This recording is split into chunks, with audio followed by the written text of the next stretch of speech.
ঠিক আছে, আমি ওর সাথে মেলামেশা করার জন্য জোরাজুরি করছি।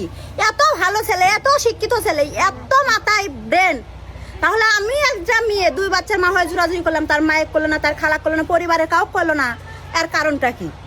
আচ্ছা, এখন যে উনি আপনাকে বিয়ে করতে চাচ্ছেন না, এখন আপনি কি করতে চাচ্ছেন? এখন আমি আইনের পথে যাইতে চাচ্ছি, কারণ বিয়ে হোক বা না হোক, কারণ আমার পেটে যে বাচ্চাটা আছে তার জন্য হলেও আমি সেটা কাজে মানে আজ সে যারও হোক, হওয়ার পরে ডিএনএ টেস্টের পরে যদি আমি তার বাপ খুঁজে দিতে পারি, তাতে কি আমার... আপনি কি বলতেছেন আপনার পেটে মেরাজুলের বাচ্চা? হ্যাঁ, অবশ্যই। এটা কি সত্য? হ্যাঁ। কতদিন বয়স? 4.5 মাস। তার মানে এর আগের থেকে আপনার এই মেরাজুলের সাথে সম্পর্ক? আমাদের ফোনের সম্পর্ক 3 বছর, আর শারীরিক সম্পর্ক আপনার 9 মাস। 9 মাস ধরে মেরাজুলের সাথে আপনার সম্পর্ক শারীরিক। এখন মেরাজুল যে আপনাকে বিয়ে করতে চাচ্ছে না, এটা তাতে আমার কোনো দক্ষ নাই, আমি আলগুজতে বাড়িতে যাচ্ছি। আর পরে কি হবে সেটা আমি আপনাদের কথা দিতে পারবো না। মানে কি হবে সেটা একটু বলেন। সেটা আমি বলবো, সেটা হলে দেখতে পারবেন, হয়তো বা দ্বিতীয়বার আপনাদের আসতেও লাগতে পারে। আচ্ছা, সেটা কি হবে সেটা আমাদের একটু বললে আমরা একটু সেই অনুযায়ী ব্যবস্থা নিতে পারবো। কারণ আমি যার জন্য যার হাত ধরে আছি, তার জন্য 2 ছলে গলা টিপে মেরে যাচ্ছি, একটা স্বামী কাছে অপরাধ করে যাচ্ছি, তারপর আমার সোনার সংসার ভেসে যাচ্ছি যার হাত ধরে। সে এখন আমাকে রাস্তায় 1.5 মাস ঘুরাইয়া করে আমাকে রাস্তায় ফেলে দিব, আর আমি তার জন্য কোনো চেষ্টা করব না, এরকমটা না তো। বিশ্ব ভালোবাসা দিবসকে সামনে রেখে ভাগিনার প্রেমে পাগল হয়েছে আপন মামি। দর্শক মণ্ডলী, ঘটনাটি ঘটেছে বগুড়া জেলার ধুনট উপজেলার মথুরাপুর ইউনিয়নের সাগাটিয়া গ্রামে। কি ঘটনা ঘটেছে এখানে জানাবো এখন আপনাদেরকে। আমার বেটা, আমার বেটার মতন, এটা আমার বেটা। ওরে শোনা, এই কয় এটা নিয়ে এসেছে, ওটা নিয়ে এসেছে।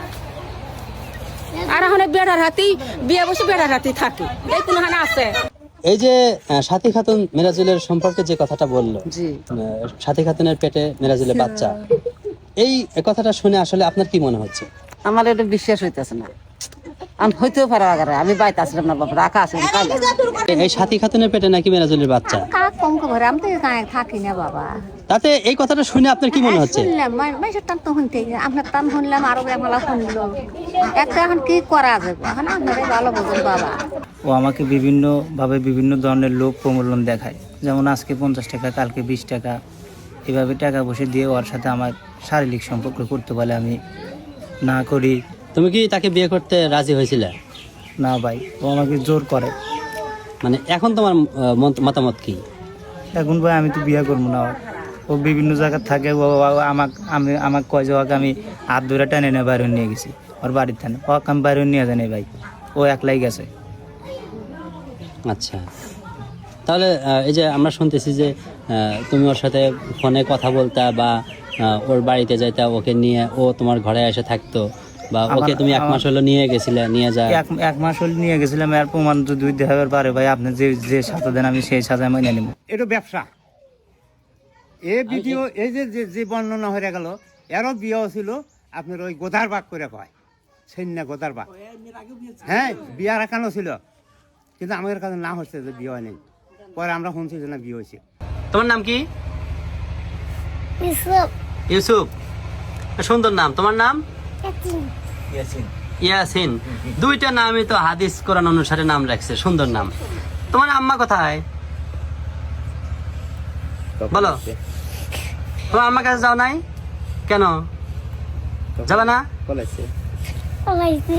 তোমার আম্মার কাছে যাবে না কেন? যাবে না? তোমার আম্মাকে গিয়ে নিয়ে আসো। তুমি গেলে আসবে? নিয়ে আসবে না? তোমার আম্মা কি তোমার সাথে খারাপ ব্যবহার করে? কথা বলেন না। তোমার আম্মা কি তোমার সাথে খারাপ ব্যবহার করে? কি রকম খারাপ ব্যবহার করে? তোমাকে মারে? আদর করে না? সত্যি? কে বেশি আদর করে? তোমার আব্বু বেশি আদর করে? তোমার দাদি আদর করে না? এখন তো বুঝতে পারতেছেন। এখন বুঝেও লাভ নাই তো। কি এমন হয়েছে যে আর এইটা মানে সমাধান করা সম্ভব না? কি এমন বাদ আছে যে এটা সমাধান করতেছে? আপনি তো এখনো আপনার স্বামীকে ডিভোর্স করেন নাই। হ্যাঁ, করি নাই। তো ডিভোর্স না করার অবস্থায় একজন মানুষ একটা ভুল করতেই পারে। তো আগে আপনি যদি আবার তওবা করে যদি স্বামীর কাছে ফেরত আসেন তাহলে সে যদি মানে নেয় আপনার সমস্যা কোথায়? সে মানলেও আমার সমস্যা আছে, কারণ আমি যার সংসার ছেড়ে অন্য ছেলের সাথে আইছি, তার সাথে চলাফেরা করছি, খাওয়া দাওয়া করছি, তাহলে আমি আবার ফের তার মামার সংসারে গিয়ে মানে চলেই আইসে পড়ছি, সেটা তো ভুল হয়েছে, অন্যায়ও হয়েছে, যেটাই হোক হয়েছে। আবার ফের আমি ওখানে যাব, ভবিষ্যতে না জানি আবার আবেগের বসে দুজন আবারও ভুল করতে পারি না এমন না, কিন্তু এটাই যে প্রথম ঘটনা তা তো নয়। তা আপনি বুঝতেছেন যে আমি ভুল করতেছি, তারপরে আপনি সেই ভুল আবার নতুন করে আবারও করবেন? দুই উভয় পক্ষেই হচ্ছে, আমার একতরফা তো আর ভুল হয়নি। এখন যে আপনি বিবাহ বহির্ভূত ভাবে যে আপনি এখানে আছেন, এটা তো সম্পূর্ণ বেআইনি। আপনার বিরুদ্ধে যদি উনি স্টেপ নিতে যায় তাহলে তো আপনি মামলা খেয়ে জেলে বসবেন। হ্যাঁ, সেটা তো হতেই পারে, নিতেই পারে, সেটা কি ভালো হবে? হবে না হয়তো, কিন্তু তারপরেও আমি ওই সংসারে ফেরত যাইতে চাই না। এক্ষেত্রে মেরাজুলের বক্তব্য কি? সেটা ওনাদের পারিবারিক জীবন। না, আপনার সাথে তো সে কথা বলছে, সে কি আপনি বিয়ে করতে রাজি আছে? সে রাজি আছে বলে তো আমাকে নিয়ে গেছে, রাজি না থাকলে কি আর আমাকে নিয়ে গেছে? আর আপনাকে নিয়ে কোথায় ছিল? প্রথমত বগুড়া ছিলাম, তারপরে শেরপুর ছিলাম, তারপরে গোসাই বাড়ি ছিলাম, তারপর ওর নানার বাড়িতে নিয়ে এসে বিয়ে করার কথা বলে। তা আপনি একটা স্বামীকে ডিভোর্স না করে, ইদ্যত পালন না করে তো আপনি চাইলে অন্য একজনের সাথে বিয়ে বসতে পারবেন না? সেটা করতে হবে। তো এই যে আপনি বেআইনি ভাবে যে একটা ছেলের সাথে এইভাবে অবৈধভাবে থাকতেছেন, এটা কি ঠিক হচ্ছে? আলাদাই তো আছি এখন। আছেন, কিন্তু আপনার স্বামী যদি এখন আপনার বিরুদ্ধে অভিযোগ করে বসে?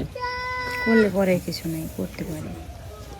মানে আপনি যে কোনো শাস্তি মানে নিতে রাজি? অবশ্যই, ভুল যখন করছি শাস্তি তো মাইনে নিতেই হবে। মানে সাইডে দিয়ে অন্য কারোর সাথে বিয়ে বসতে চাচ্ছে, এটার কারণটা কি? কারণ সে বিয়ে বসবে, আমার ভালো লাগে না, আমার ফল ভালো লাগে না, স্বামী ভালো লাগে না, সংসার ভালো লাগে না, দেখতে পারে না। মানে এই ভালো না লাগার কারণটা কি? মানে এটা উনি বলে না যে আপনার কি সমস্যা? না, তা কোনো সমস্যা না, তা কোনো দোষ জানা হয় না। আপনার কি কোনো সমস্যা আছে ওই বোনের সংসার করতে? আমার সমস্যা বলতে কি, আমার সে ভালো লাগে না। না, আপনার কোনো সমস্যা আছে নাকি? উনি যদি আপনার সাথে সংসার করে তাহলে আপনার কি কোনো সমস্যা আছে? সমস্যা করবো না তো, যদি করতে চায়? না করবো না ও সংসার, একটা কথা বলেন না, আপনি কথা বলেন। সরাসরি বলছে সংসার করবে না। একবার কথা নিছিলাম, বলেন না, আপনি কথা বলেন না, ওনার থেকে শুনতেছি তো, আপনি কথা বলেন। একবার নিছিলাম, এই সমস্যা হচ্ছিল, নিছিলাম, মুরব্বীরা থেকে হাত থেকে সমাধান করে দিছিল। দুটো সালের জন্য নিছিলাম, সিএমই মেম্বারকে ধরে। ছল ছড়াই নেন। পরবর্তীতে মনে হয় না আবার চলে গেছে বাড়িতে, পয়লা ওই ছেলের হাত ধরে চলে গেছে। কোন ছেলে?